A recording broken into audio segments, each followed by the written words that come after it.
Hello students, We are going to perform an activity today to show that the hydrogen gas burns with a pop sound. So it is the reaction with the zinc, okay, zinc and the hydrochloric acid.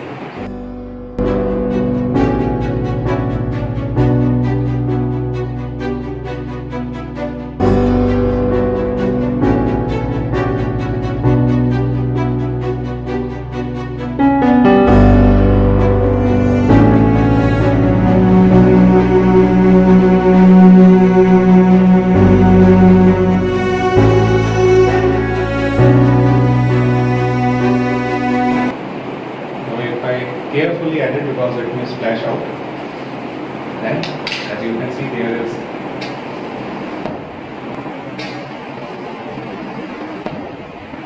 oh, it was a pop sound.